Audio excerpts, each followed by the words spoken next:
para a gente falar sobre os impactos no mercado sobre essa potencial demissão de Jerome Powell do Federal Reserve e essa desavença entre o governo norte-americano e o Banco Central. A gente fala agora com o economista sênior do Banco Inter, André Valério, que eu tenho o prazer de dividir tela aqui. Muito boa tarde, André.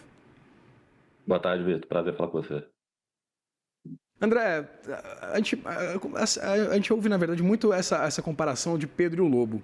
Eu me lembro que a primeira vez que Donald Trump ameaçou demitir Jerome Powell, houve bastante estresse, né, nos mercados, mas hoje a gente não acompanha mais, é tanta repetição e nada acontece, que o mercado ele parou de precificar isso.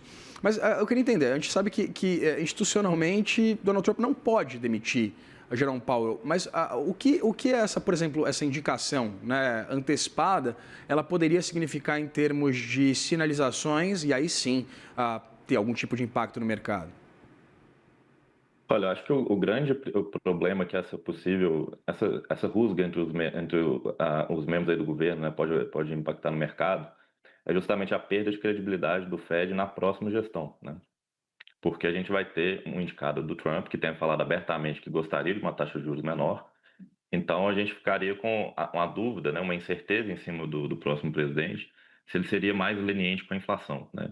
Porque o Trump tem falado que ele gostaria que a taxa de juros fosse de 1%, né? A gente está em 4,5%, basicamente. Então tem uma distância muito grande e um ambiente econômico que não permite uma taxa de juros tão baixa assim. Então isso sinalizaria, né, que a gente teria um Fed mais alinhado com o governo americano, né, com o presidente Trump. Então a gente teria, né, uma maior leniência com a inflação num ambiente que a gente tem uma incerteza muito grande com qual que vai ser a trajetória da inflação em meio a essas tarifas, né?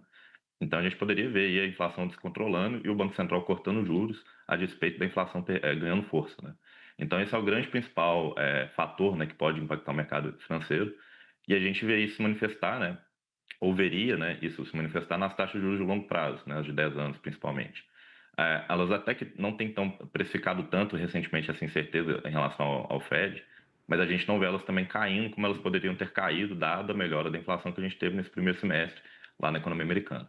E pensando no comportamento do câmbio, André, a gente tem discutido bastante, né, essa posição do dólar como uma moeda, né, de referência, tanto para o comércio internacional, como também de ativo seguro em momentos de maior incerteza. Se há uma série de ses, né? Mas pensando exatamente nesse cenário de completa incerteza, seja demitindo Jerome Powell do Federal Reserve, seja já indicando um novo nome, o que a gente pode pensar do comportamento do dólar em relação à cesta de principais moedas do mundo e, evidentemente, também em relação ao real? O comportamento do dólar vai depender da percepção do mercado em relação à trajetória de inflação, né? Se o mercado passar a precificar que o Banco Central vai ser mais leniente, né, a gente tende a ver o dólar perdendo força contra as principais moedas, né? Em parte, a gente já viu esse movimento, né, ao longo desde da eleição do Trump, mas não só por conta dessa questão do embate entre o Fed e o governo, que a gente vê principalmente, né, os metais preciosos, no caso em particular o ouro, ganhando muita força nesse ano, que é um sintoma disso, né? Um sintoma de uma perda de credibilidade do dólar, né? Os agentes não querendo tanto mais se expor à moeda americana, porque a incerteza é muito elevada, né? E se a gente tiver um governo que está, um Fed alinhado com o governo, mais leniente com a inflação, a gente não vai ver, né, a política monetária atuando de maneira ótima para tentar impedir essa inflação acima da meta. Então a gente poderia ver, né, um fluxo em direção às moedas, aos metais preciosos, em particular o ouro, por conta dessa perda de confiança no dólar. Isso impactaria, né, o restante das moedas. E a gente tem visto, né, o DXY, que é o índice que mede a força do dólar frente a uma cesta das principais moedas do mundo, perdendo muito valor ao longo desse ano. Mas a gente vê, né, todas as moedas também perdendo valor ao ouro, né? O real, o euro, todas elas estão perdendo também valor frente ao ouro. Então a gente vê que essa perda de confiança em relação ao dólar tem ido mais para, né, a moeda que tem ganhado essa queda de braço tem sido mais o ouro, por conta dessa incerteza, dessa potencial perda de credibilidade do dólar aí nos próximos meses, com esse acirramento da disputa entre o Fed e o Trump. André, pensando nessa figura, né, Scott Bessent, a gente sabe que ele agiu ali até como um pacificador em meio tanto aquele pacote gigantesco, né, o Big Beautiful Bill, para tentar pacificar ali né, pelo menos as tendências apontadas por esse projeto junto aos parlamentares, também em relação, por exemplo, à demissão do próprio Jerome Powell, né, naquele momento que teve até uma escalada maior dessas tensões, foi ele que colocou panos quentes e agora é um dos nomes aventados exatamente para ser o sucessor de Jerome Powell à frente do Federal Reserve, independentemente enfim, né, de ser antes ou depois, o mandato de Powell acaba em maio do ano que vem. O que a gente poderia esperar, projetar de um eventual, quem sabe, mandato de Scott Bessent à frente do Federal Reserve? Seria basicamente o lobo cuidando do galinheiro, né? A gente teria o cara que está responsável pela política fiscal cuidando da política monetária. Por mais que o esperado é ele saísse do Tesouro para assumir o Fed, né? Mas seria uma pessoa extremamente alinhada com o governo Trump, tomando conta de uma instituição independente na qual o Trump quer influenciar, né? Então acho que não seria muito bem recebido, seria visto como uma deterioração da instituição do Fed, né? Seria o equivalente aqui no Brasil ao Lula, né, demitir o presidente do Banco Central e colocar o Haddad no lugar, né? Não seria muito bem visto. Então, acho que a premissa, né, seria de que a gente seria um Fed mais alinhado possível, né, com o Trump. Lembrando que o Powell, né, o atual presidente, ele foi indicado pelo Trump, né? Então já existia uma certa desconfiança com o Powell lá atrás, mas ele se mostrou, né, protegido pela independência do Fed e atuou da maneira como ele acha que deve atuar na condução da política monetária, né?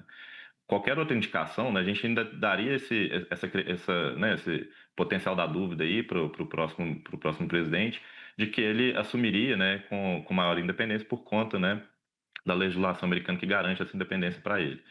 Mas vindo do Bessent, a gente não teria tanta essa dúvida, porque ele já é um membro do atual governo, né, já é um membro, né, do top tier ali do governo, do alto escalão. Então seria o mais alinhado possível, né, com o governo Trump. André, semana que vem temos a chamada Super Quarta, né? Decisões de política monetária, tanto aqui no Brasil quanto por lá. A expectativa do mercado é a manutenção dessas taxas de juros inalteradas lá nos Estados Unidos, né? Apesar dessa pressão de Donald Trump.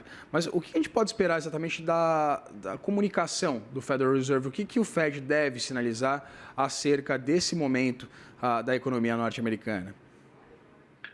A nossa expectativa é que a reunião pivotal, né, a reunião mais importante vai ser a de setembro, né, que seria a próxima depois dessa da próxima semana.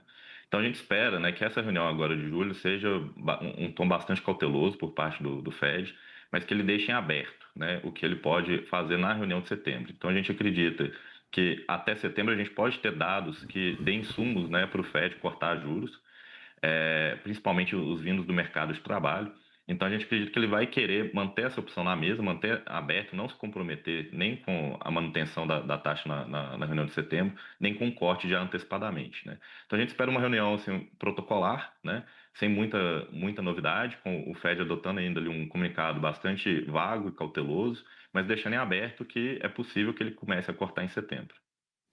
André, e pensando exatamente no comportamento da inflação, a gente acompanhou esses dados tanto da inflação para o consumidor quanto ao produtor, né, que elas, na verdade, vieram aquém das expectativas do mercado. Houve muito essa interpretação de que os efeitos do tarifácio da política econômica de Donald Trump ainda não tinham causado os efeitos inflacionários que eram esperados. Só que agora a gente tem a perspectiva da chegada do fatídico dia 1º de agosto.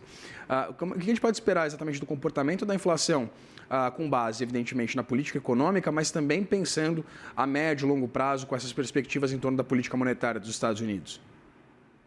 Acho que convém lembrar que as tarifas do 1º de agosto vão ser um novo choque, né, para tarifário para a inflação, né? A gente ainda não está vendo o repasse inflacionário dessas tarifas, até por uma questão de defasagem mesmo, né? Acho que os produtores têm um ciclo ali de estoque em torno de 90 dias, né? Então demora um tempo até, né, ele se ver necessitado de repassar esse custo para o consumidor final, né? Então, assim, lembrando que ali nas tarifas do dia 2 de abril, né, o Trump recuou logo depois, mas ele manteve, né, as tarifas mínimas em 10% para todo mundo, né? Então a gente está nesse período aí com uma tarifa de 10% que ainda não começou a ser repassada totalmente. Mas no último dado de inflação americana, referente a junho, a gente já vê alguns sinais, né? A inflação de bens, por exemplo, ela sofreu mais nesse mês e ela tem sido compensada por uma desinflação na inflação de serviços. Então, quando a gente vê o dado cheio, né, parece que está ok. Mas a gente vê sinais ali, principalmente de itens que são mais sensíveis à importação, que boa parte da sua oferta vem dos itens importados, foram os que tiveram maior variação de preço em junho, né? Então a gente espera uma aceleração desse processo nos próximos meses, à medida que esse ciclo de estoques, né, comece a acabar, né, com esses 90 dias passando. E aí, com a questão de agosto, a gente vai ter mais uma nova rodada, porque a gente vai ter um aumento efetivo da tarifa, né? Muitos países vão sair da tarifa mínima lá de 10% para tarifa de 30, 25, alguns para 50. Então, no final do dia ali, né, o impacto tarifário aí do choque agora do dia 1º de agosto, né, que supostamente a gente vai ter essas tarifas entrando efetivamente, vai se materializar como mais um novo choque para a inflação, né? Então a gente pode ter uma nova rodada de aceleração mais lá para o final do ano, né, vindo dessas tarifas agora de agosto. E pensando exatamente, né, fazendo aqui sempre exercício de futurologia, né, André? Mas pensando nessa possível desvalorização do dólar a partir de uma reversão, dessa guinada da política monetária dos Estados Unidos, como é que seriam, como é que isso seria repercutido aqui no Brasil, né? A gente teria, por exemplo, um desempenho mais positivo, por exemplo, nos nossos mercados acionários? Como é que você prevê esses impactos para a economia brasileira? Tipicamente, né, corte de juros na economia americana tende a liberar, né, o espírito animal dos investidores, né? Eles vão buscar ativos mais arriscados. A gente já vê isso, né, nessa última semana, com o simples noticiário de acordos comerciais, principalmente referente à Europa, né? A gente já viu um maior otimismo e as moedas emergentes se beneficiando disso, a Bolsa Brasileira também. Então, tipicamente, a gente tem esse movimento, né? A questão é que a gente ainda tem uma incerteza muito elevada, né, dessa questão dos acordos comerciais. A gente ainda não sabe, por exemplo, essa semana a gente teve, né, a divulgação do acordo com o Japão, mas o próprio governo japonês diz que não pretende colocar esse acordo no papel, é mais que um acordo de aperto de mão, então assim, é um acordo muito flexível e que pode mudar no futuro por qualquer coisa, então a gente ainda tem uma incerteza muito elevada em relação a isso, que pode impactar esses fluxos, pode impactar, né, a trajetória da curva de juros americana, que é a principal variável aí para os fluxos internacionais, né? Então, via de regra, né, num ambiente normal, se a gente não tivesse toda essa questão tarifária, toda essa incerteza, seria um ambiente positivo, tanto para a nossa moeda quanto para o nosso mercado acionário. André, pensando no timing, por exemplo, dessa possível nomeação de um sucessor de Jerome Powell. O Scott Bessent ele né, disse que o governo não tem pressa em anunciar um sucessor, mas que o governo de Donald Trump pode, de fato, anunciar esse novo presidente do Fed, apesar do mandato de Powell terminar apenas em maio, entre dezembro e janeiro. Esse timing, a escolha de quando anunciar, ela modifica em alguma coisa exatamente essas perspectivas ou não? Modifica, né? E convém até lembrar que o Bessent ele é o pai da ideia de criar um sombra para o presidente do Fed, né? Ele gostaria que o Trump já tivesse anunciado esse presidente, né, esse candidato, já no início do mandato, justamente para desviar as atenções, né, do mercado frente ao novo presidente do Fed, né? Então ele anunciando bem antes, né? A gente tem o Powell tendo que sair só em maio, ele já anunciando em dezembro, em janeiro. A gente ainda vai ter aí quase 2 trimestres, né, de dados que esse candidato poderá, né, comentar, tentar direcionar o mercado e efetivamente tirando poder, né, e tirando potência da política monetária do atual comandante, né. Então ele basicamente deixaria o Powell ali a ver navios, né, então ele esvaziaria, né, o poder do Powell nesse movimento de anunciar o presidente antes, né, e com bastante antecedência. Então, que também vai influenciar os mercados, com certeza, porque vai todo mundo passar a prestar atenção, né, no novo presidente, que é a pessoa que vai deter, de fato, o poder dali para frente, né? A gente conversou aqui com o economista sênior do Banco Inter, André Valério, a quem eu agradeço pela disponibilidade de bater esse papo com a gente aqui no CNN Money.